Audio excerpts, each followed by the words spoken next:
All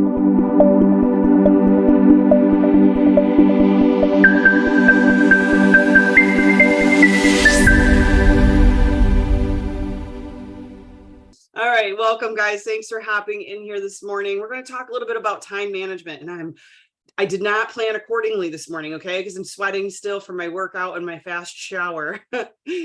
All right, so one question I get a lot, and I actually just thank you, Shar, for this, because I get this question a lot, and it's about time management and where can we learn the best time management skills. We're all trying to do a whole lot with our days. We're parents, we've got kids in sports, we've got commitments to our community, to our family, to our jobs, to our side hustles, to a life we're trying to grow, to building extra things or building a new business, whatever it may be. We all have a whole lot of things we're committed to, and managing that time sometimes can get really, really difficult. And I've talked on this subject quite a bit because while I am in no way, shape, or form perfect with my time, I get pretty good at planning and helping other people plan their time accordingly.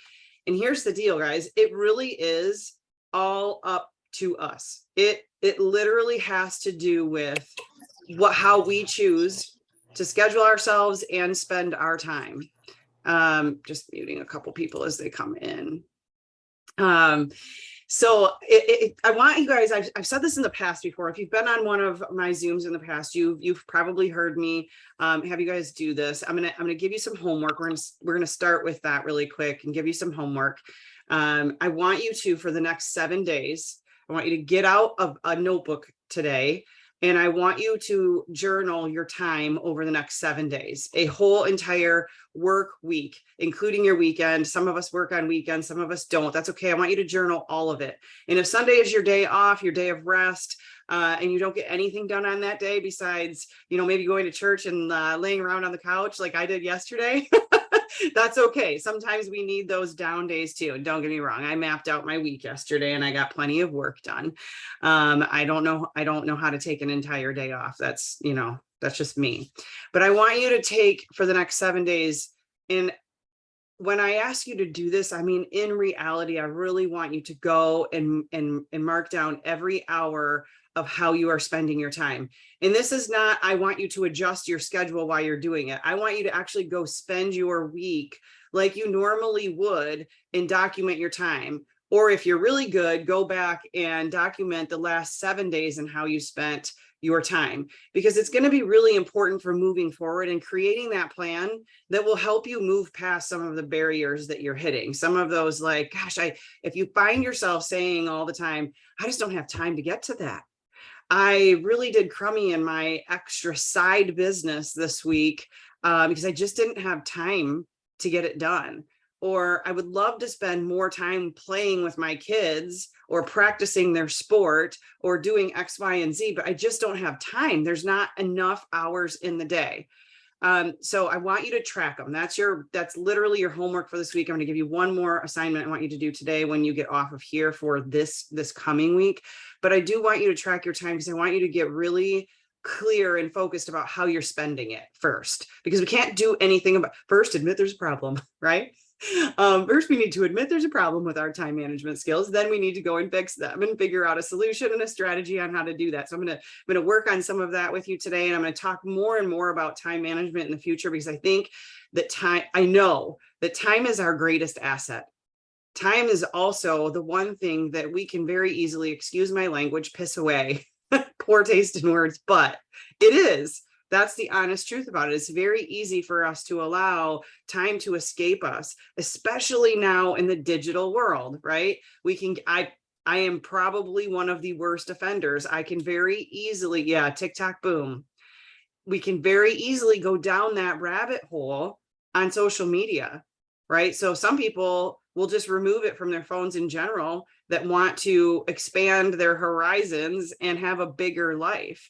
But I know a lot of us build our businesses on social media. So where's the balance of getting caught in what you think is research and what is actual research so that you can map out your things that you want to get done on social media? There's got to be some balance there, and we have to figure out that schedule. That's why I want you guys to track your time over the next week to see how you're spending it. I know that yesterday I clearly spent way too much time scrolling on social media. That it was not something that I should have been doing. My son asked me to play a video game with him for hours last night. And I was like, I don't feel like it. I don't feel like it. He's like, you never feel like it. And I'm like, you're right. I'm just scrolling social media. This is ridiculous. You want me to play a game with you? I'll play a game with you. So we spent a couple of hours late last night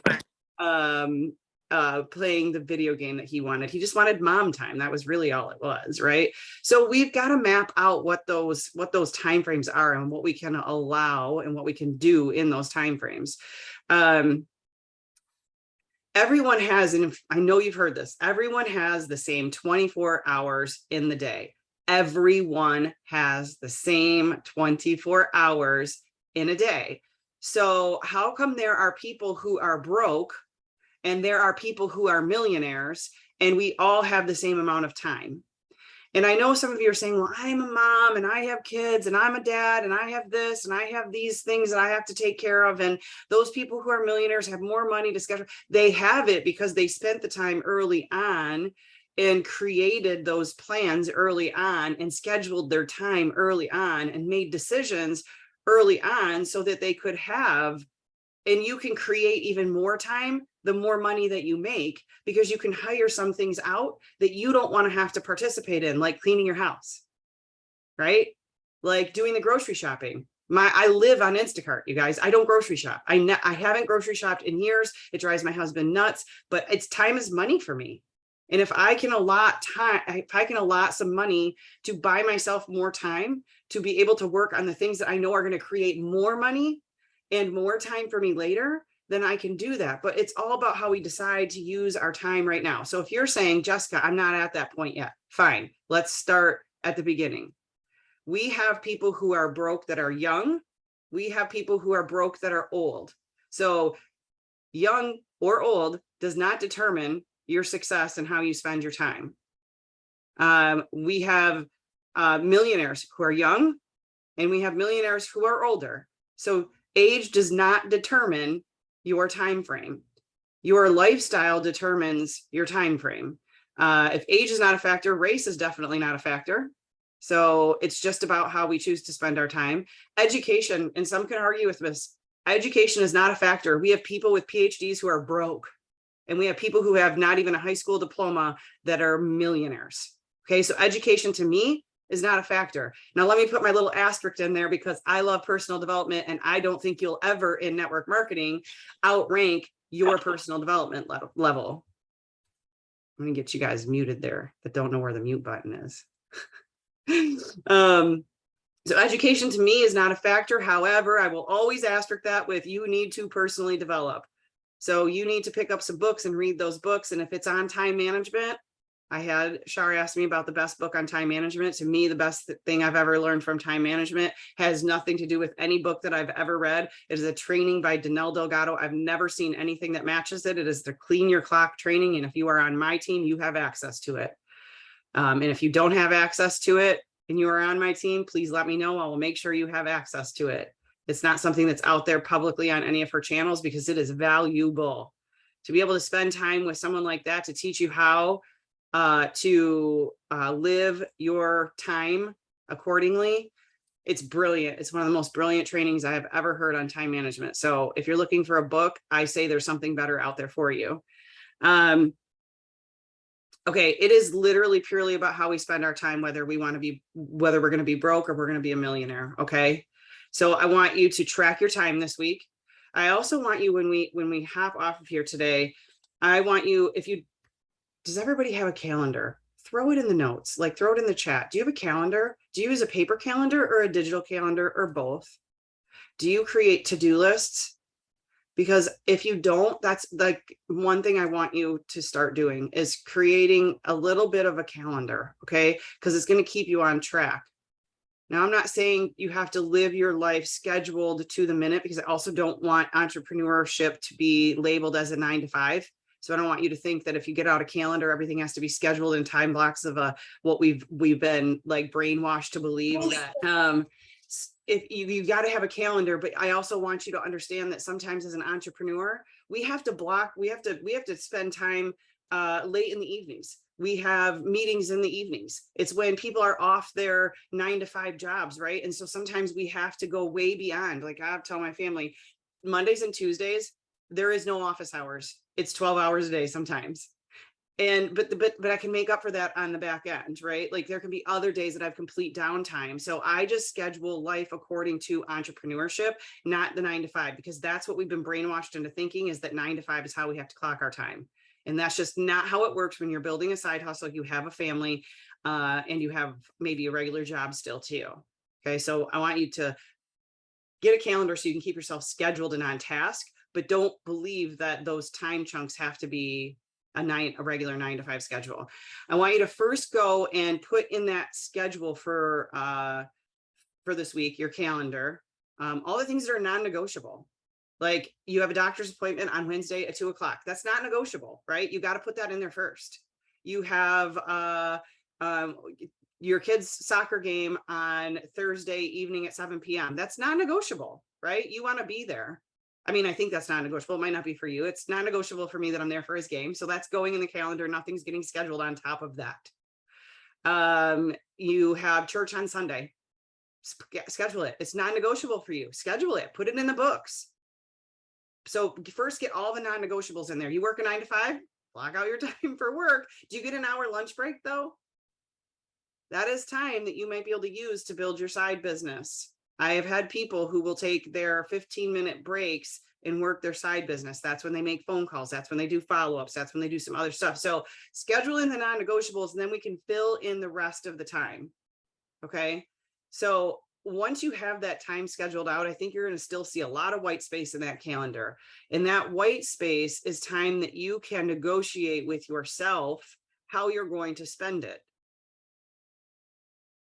How you're going to spend it on building for your future, your goals, your side business, the things that you're really wanting to accomplish that seem to escape you and keep getting put off to the next day because we say we don't have time for it.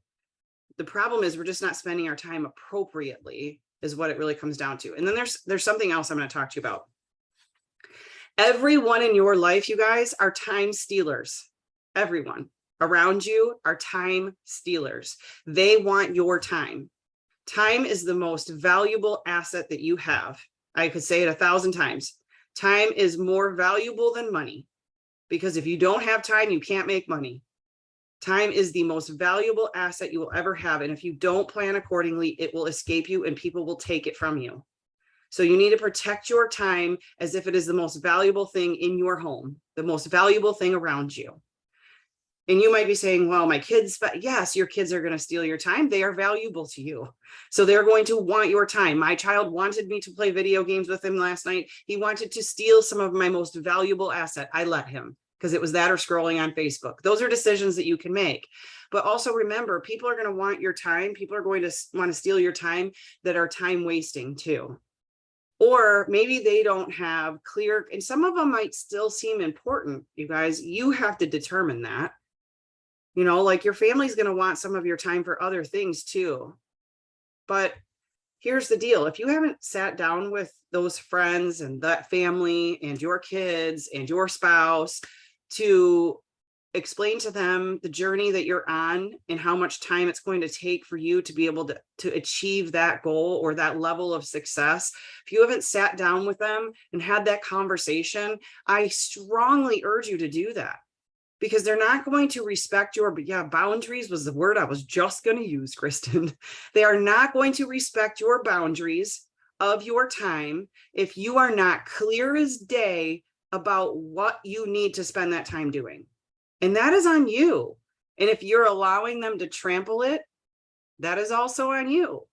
Because you can't let them take your time, especially if you've already sat down and had that conversation with them. One thing, I think Kevin and I talked about this on a Zoom over the weekend, sitting down and putting together a vision board with your family of what you're trying to achieve can really help them understand what the bigger goal is here. And then they might stop trying to steal your time. I mean, they might still try to steal your time, but you can always point to the vision board and be like, remember what we're working on? Do you remember what we said we were going to work on? Family, you want to go to Disney World? Remember what we're working on so that we can get there?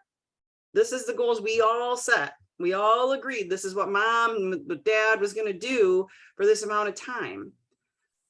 So I do believe that we can all create enough time in our day to get done all of the things that we want to get done to achieve the goals we have set forth, but we have to manage it.